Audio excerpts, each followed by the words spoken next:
Welcome everyone. Happy Friday. We're going to get right into the stock market technical analysis.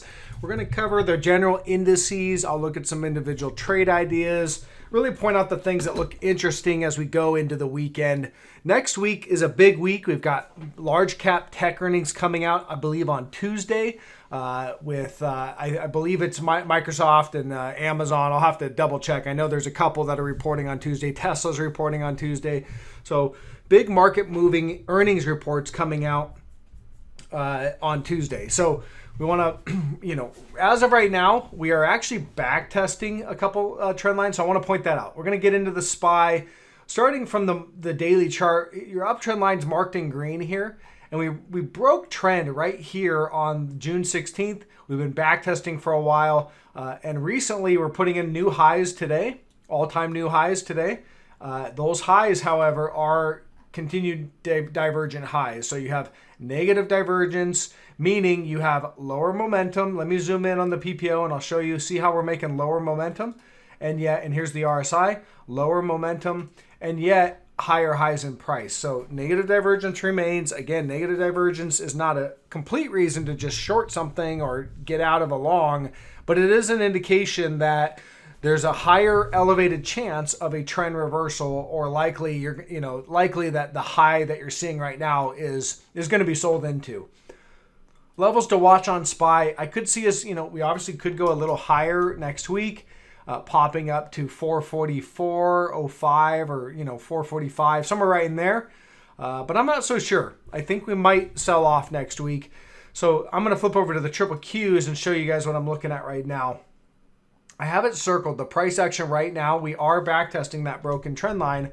It's a full back test as of right now. So looking at the daily chart, this was your bearish rising wedge and marked in blue right here. And each one of these highs have been divergent highs. So basically your former high right here was 343.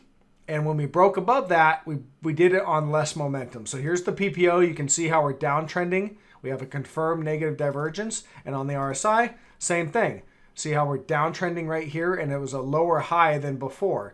So we have confirmed negative divergence, meaning that this price action is divergent high, and we're actually back testing the broken trend line. Let's go to the hourly chart, and I'll show you what I have going on. So here on the hourly, look at the support on this bearish rising wedge on the hourly. We held here, lots of reactions, another reaction there, another reaction here. We finally broke, and when we broke, we ramped up and hit it and got rejected on that candle. They sold it down, and then they've just, over this last week, they've just kind of ramped it straight up right back into resistance.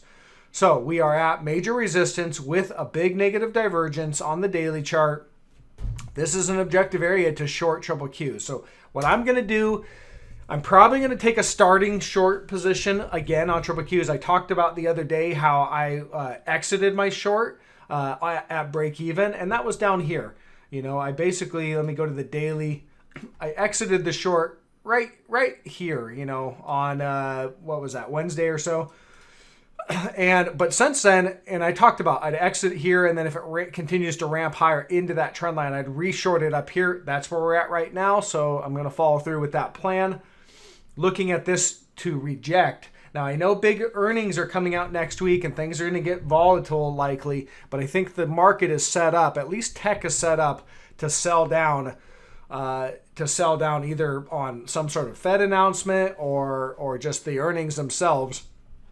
It's set up to, we're at resistance with big negative divergence. So I expect us to actually go lower. Now, I know it's hard to bet against the FANGs going into earnings because they always just knock the earnings out. But it's not so much about what they report. It's just how the market treats it.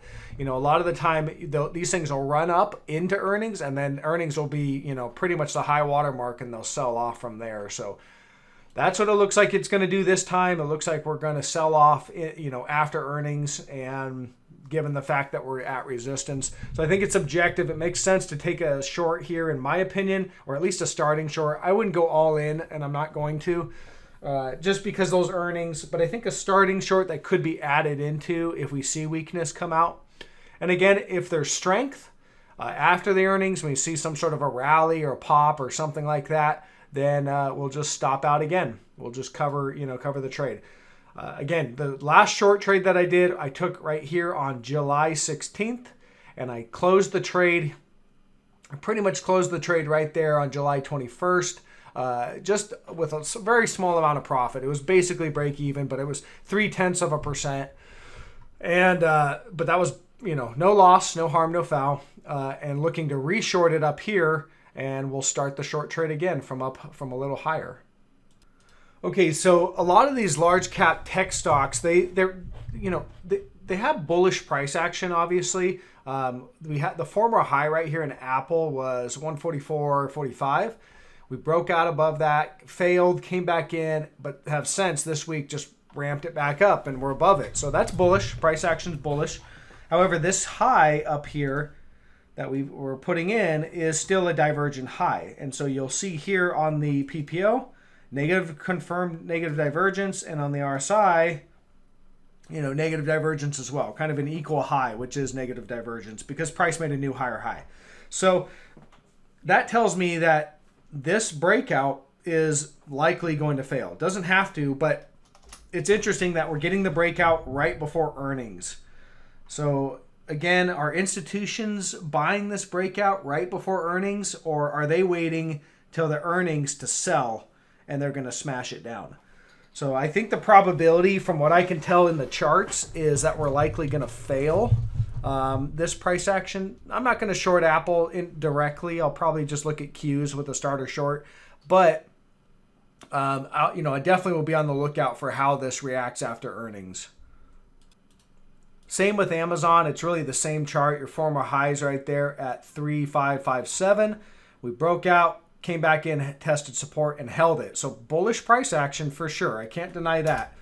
But again, negative divergence remains. There's your negative divergence in Amazon and the RSI, the PPO, and there it is in the RSI right there, making a slightly lower high, but on higher price.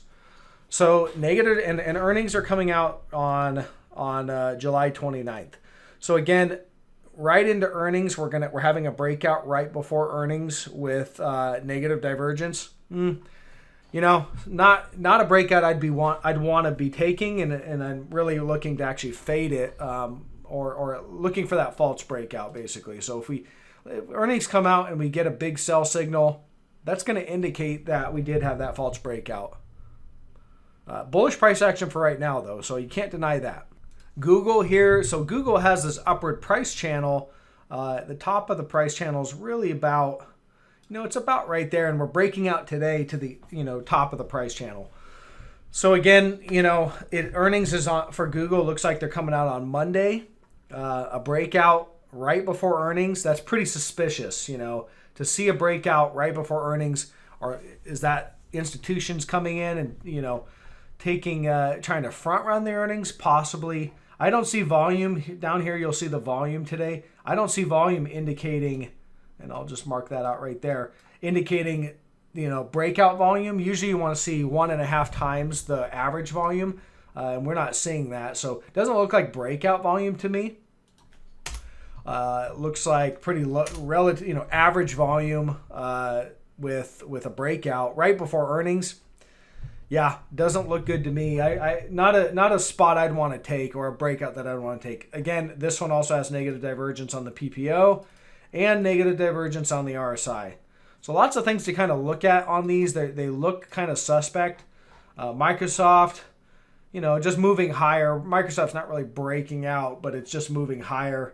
But Microsoft on the PPO, negative divergence, and on the RSI, negative divergence. So all the things are rallying into the close, and then next week's big earnings.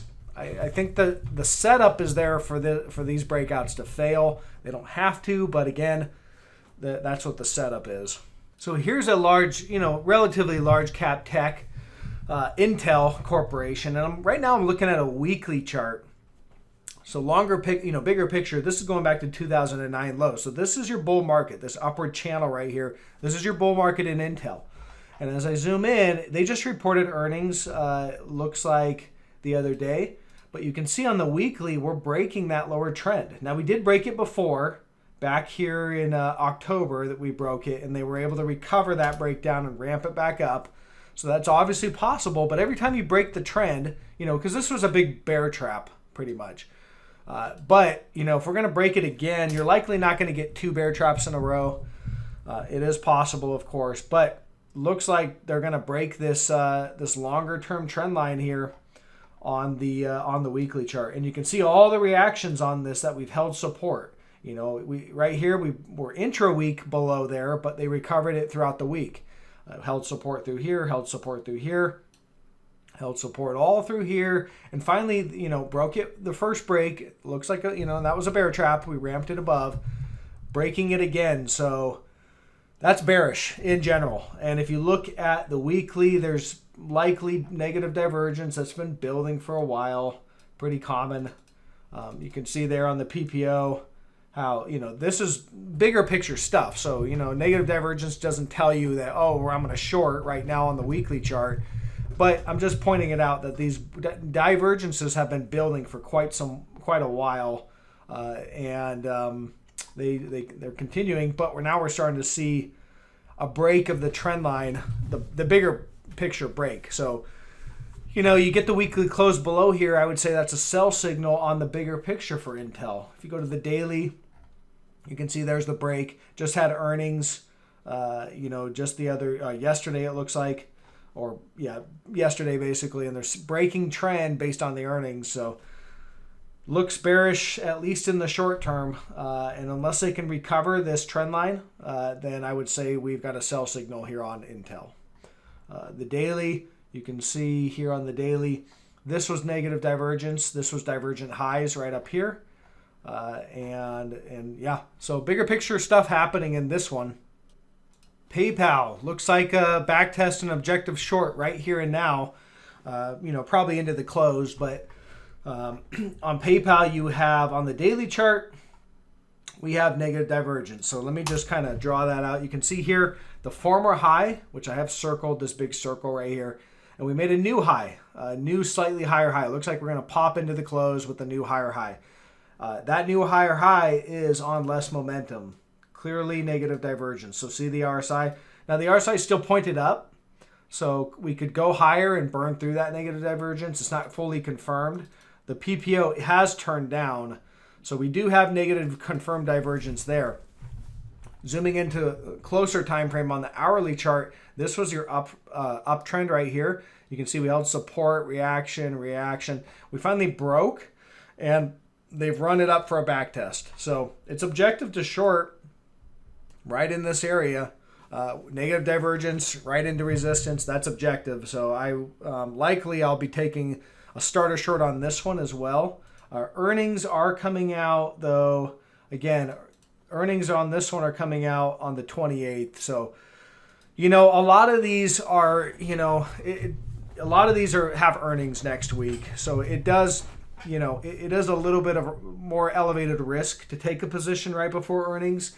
These are set up for bad earnings, or at least for the market to assume that the earnings are bad and sell down. Again, it could have been buy the rumor, sell the fact kind of play right now in tech. Starbucks. So this one, you have clear uptrend line on the daily chart on Starbucks starting up back in the March 2020 lows. There's your uptrend line right there. We had negative divergence starting to build. So there's your negative divergence just building. That's a divergent high. And this recent price action here, this is divergent high price action as well. All right. So, and then we broke trend. So you had a sell signal, and then we drifted sideways. And recently, this week to me, it looks like this week has been all about a ramp right into the earnings season, right into resistance. So this reports, looks like this reports on the 27th. So I think that's Monday or Tuesday actually. And they've ramped it right into resistance. Now it is above resistance right here. Well, there's a slight break back above support, or this is former resistance. It's above there, so it's kind of support right now, but it's right before earnings. So very suspicious price action to see a big move higher like this right before earnings comes out next week.